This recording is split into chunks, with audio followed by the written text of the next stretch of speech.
কাল থেকে আবারও শুরু হচ্ছে তুরাগ নদীর তীরে গড়ে ওঠা অবৈধ স্থাপনা উচ্ছেদ অভিযান। দ্বিতীয় পর্যায়ের অভিযান চলবে সপ্তাহে ৩ দিন করে, মোট ১২ দিন। সোমবার দখলমুক্ত বুড়িগঙ্গা ও তুরাগ তীর পরিদর্শনে এসে নৌ পরিবহন মন্ত্রণালয়ের সচিব জানান, একে একে ঢাকার ৪ নদীকেই দখলমুক্ত করা হবে। আরও জানাচ্ছেন হাবিব রহমান। ১০০ মেগাওয়াটের এই বিদ্যুৎ কেন্দ্রটি গড়ে উঠেছে তুরাগ নদীর জায়গায়। কেবল এই বিদ্যুৎ কেন্দ্রই নয়, হাসপাতাল, মসজিদ, কবরস্থান কি নেই নদীর জায়গায়?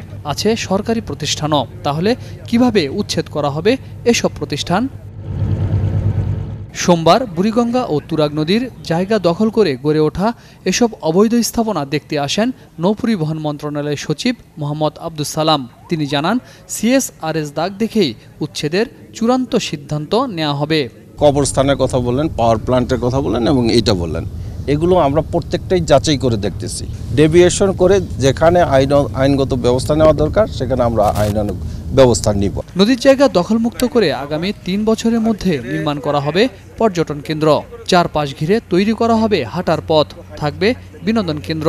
ভবিষ্যতে এই নদী ট্যুরিজমের জন্য ব্যবহার করার জন্য একটা পরিবেশ সৃষ্টি করা, এর জন্য আমরা একটা কারিগরি দল নিয়ে কালকে বসেছিলাম, আলোচনা করেছি। ধরুন ৫০০ মিটারের জন্য একটা প্ল্যান, যে আমরা এই জায়গায় কি ধরনের ওয়াল করব, কি ধরনের এটা কি হবে, নাকি স্লোপ হবে, ব্যাংক প্রোটেকশনটা কি হবে, সেইভাবে আমরা পরিকল্পনা করছি। সচিব জানান, নদীর জায়গার দাগ পরিবর্তন করে অবৈধ কাগজপত্র তৈরিতে সহায়তা করছে ভূমি অফিসের কিছু অসাধু কর্মকর্তা।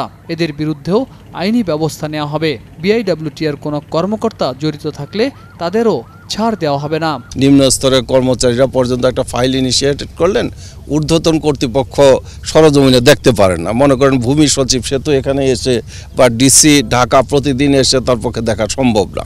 হয়তো তারা দিয়ে দিয়েছেন, এগুলো ক্যান্সেল করে এবং যারা দায়ী আছেন তাদের বিরুদ্ধে ব্যবস্থা নেওয়া। প্রথম ধাপে 12 দিনের উচ্ছেদ অভিযানে ছোট বড় প্রায় 1700 অবৈধ স্থাপনা গুড়িয়ে দেওয়া হয়। মঙ্গলবার থেকে শুরু হবে দ্বিতীয় ধাপের অভিযান। 12 দিনে সেটি শেষ না হলে সময় আরও বাড়ানো হবে বলে জানান নৌ পরিবহন মন্ত্রণালয় সচিব। হাবিব রহমান, ৭১, ঢাকা।